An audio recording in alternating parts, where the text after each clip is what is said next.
مولانا روم رحمۃ اللہ علیہ نے ایک واقعہ مثنوی شریف میں بیان کیا ہے، اور اس واقعے کے اندر بہت ساری حکمتیں، بہت ساری نصیحتیں لوگوں کے سامنے انہوں نے بیان کیا ہے کہ حضور اکرم صلی اللہ علیہ وسلم کے زمانے میں آپ صلی اللہ علیہ وسلم ایک کھجور کے خشک سوکھے تنے پر ٹیک لگا کر خطبہ دیا کرتے تھے۔ آپ صلی اللہ علیہ وسلم کا معمول تھا خطبہ دینے کے لیے جب کھڑے ہوتے تو اس کھجور کا جو خشک تنا تھا، سوکھا تنا تھا، سوکھی لکڑی تھی، اس کے سہارے آپ صلی اللہ علیہ وسلم خطبہ دیتے تھے۔ کچھ دنوں کے بعد آپ صلی اللہ علیہ وسلم کے لیے ایک لکڑی کا تیار کردہ بنایا ہوا ممبر کو پیش کیا گیا۔ اس کے بعد آپ صلی اللہ علیہ وسلم اس ممبر پر تشریف فرما کر خطبہ دیا کرتے تھے۔ تو جب ممبر بن کر آپ صلی اللہ علیہ وسلم کی خدمت میں پیش کیا گیا اور آپ اس لکڑی کے بجائے، اس تنے کے بجائے، اس ستون کے بجائے جب ممبر پر خطبہ دینا شروع کر دیے تو جو خشک لکڑی کا جو تنا تھا، سوکھا تنا تھا، وہ رونے لگا، بلبلانے لگا۔ اس طرح سے رو رہا تھا جس طرح سے کوئی بچہ اپنے ماں کی جدائیگی میں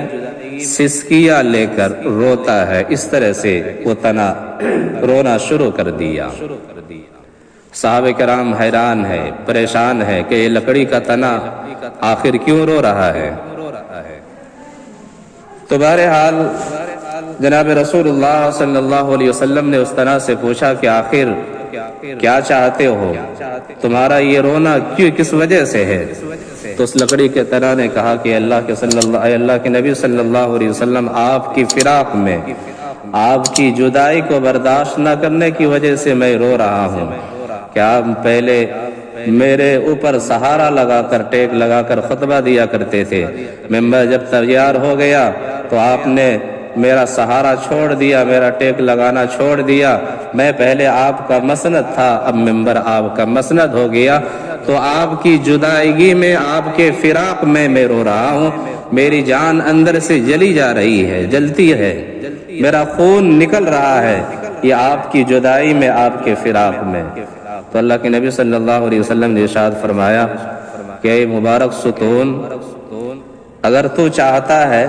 تو میں اللہ کے حضور دعا کروں کہ اللہ تبارک و تعالیٰ تجھے سر سبز شاداب کر دے، اور اللہ تبارک و تعالیٰ تمہارے ذریعے سے پھلوں کو لائے، اور وہ پھل مشرق اور مغرب کے انسان کھائے، اور مشرق اور مغرب والے تمہارے پھلوں سے مستفید ہو، یا اگر تو چاہے تو عالم آخرت میں جنت کا ایک حصہ بن جائے۔ تو اس تنا نے، جس کا نام استوانہ حنانہ کہتے ہیں، انہوں نے کہا کہ اللہ کے نبی صلی اللہ علیہ وسلم، میں ابدی دائمی نعمت حاصل کرنا چاہتا ہوں۔ تو مولانا روم رحمۃ اللہ علیہ فرماتے ہیں کہ اس لکڑی نے، وہ لکڑی کا جو تنا تھا،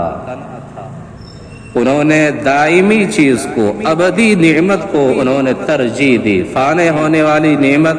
ختم ہونے والی نعمت کو انہوں نے ترجیح نہیں دی، بلکہ دائمی، ہمیشہ رہنے والی نعمت کو انہوں نے ترجیح دی۔ بہرحال اس استوانہ حنانہ کو، لکڑی کے ستون کو زمین میں دفن کر دیا گیا۔ تو مولانا روم رحمۃ اللہ علیہ اس سے نتیجہ نکالتے ہیں، سبق ہمارے سامنے بیان کرتے ہیں۔ پہلی بات تو یہ ہے، پہلا سبق ہمارے سامنے انہوں نے بیان یہ کیا کہ لکڑی کا تنا وہ بے جان تھا، بے جان ہونے کے باوجود نبی پاک صلی اللہ علیہ وسلم سے اتنی محبت انہیں تھی، اتنا عشق تھا کہ آپ صلی اللہ علیہ وسلم کی جدائیگی کو برداشت نہیں کر پایا، اور وہ رونا، بلبلانا، سسکیاں لینا شروع کر دیا۔ آج ہم بھی جناب رسول اللہ صلی اللہ علیہ وسلم کے نام لیوا ہے، آپ صلی اللہ علیہ وسلم سے محبت کرنے والے ہیں، عشق کا دم بھرنے والے ہیں۔ ایک طرف ہم آپ صلی اللہ علیہ وسلم کے ساتھ محبت کا اظہار کرتے ہیں، دوسری طرف آپ صلی اللہ علیہ وسلم کے طریقے کو چھوڑ کر غیروں کے طریقے کو اپناتے ہیں، مغربی کلچر کو، مغربی تہذیب کو، پہلی نصیحت یہ بیان کیا کہ لکڑی کا تنا وہ تو بے جان تھا، سمجھدار نہیں تھا، لیکن آپ صلی اللہ علیہ وسلم کی محبت میں، فراق میں جدائی برداشت نہ کرنے کی وجہ سے رو رہا تھا۔ آج ہمیں جناب رسول اللہ صلی اللہ علیہ وسلم کی طریقے ہمارے زندگی سے چھوٹ جائے، نکل جائے، سنتیں چھوٹ جائے تو ہمیں رونا بھی نہیں آتا ہے۔ آپ صلی اللہ علیہ وسلم کی جو سیرت ہے، آپ صلی اللہ علیہ وسلم کا جو طور طریقہ ہے، اقوال ہے، افعال ہے، ارشادات ہے، اگر ہم اس پر عمل نہ کر پائے تو اس کا ہمیں افسوس بھی نہیں ہوتا ہے۔ تو پہلی بات یہ ہے۔ پھر دوسری بات، دوسرا سبق مولانا روم رحمۃ اللہ علیہ یہ فرماتے ہیں کہ اس توانائی حنانہ نے فنا ہونے والی چیز کو ترجیح نہیں دیا، اس دنیا کی ترقی کو، اس دنیا کی چیز کو انہوں نے ترجیح نہیں دیا۔ انہوں نے اپنے آپ کو تر و تازہ اور سرسبز و شاداب بننے کو ترجیح نہیں دیا کہ میں اگر تر و تازہ بن جاؤں، سرسبز و شاداب بن جاؤں، میرے سے پھل اگے اور اس طرح سے دنیا کے سارے انسان میرے پھلوں کو اس سے کھائے اور فائدہ حاصل کرے، نفع حاصل کرے اور قیامت تک میری شہرت ہو، لوگوں کے درمیان میری بات ہو، میں مشہور ہو جاؤں۔ ان چیزوں کو انہوں نے ترجیح نہیں دی، بلکہ دائمی نعمت، ہمیشہ رہنے والی نعمت کو انہوں نے ترجیح دی۔ فنا ہونے والی دنیا کو اور ختم ہونے والی دنیا کو انہوں نے ترجیح نہیں دی۔ تو مولانا روم رحمۃ اللہ علیہ فرماتے ہیں کہ وہ لکڑی کا تنا، ستون، استوانے حنانہ بڑا عقل مند تھا، بڑا عاشق تھا، بڑا عارف تھا، وہ پہچانتا تھا۔ آج ہمیں اللہ تبارک و تعالیٰ نے عقل و شعور دیا ہے، سمجھ دیا ہے، سمجھ بوجھ سے نوازا ہے، ہر چیز دیا ہے۔ ہم تعلیم یافتہ بھی ہے، ڈگری والے بھی ہے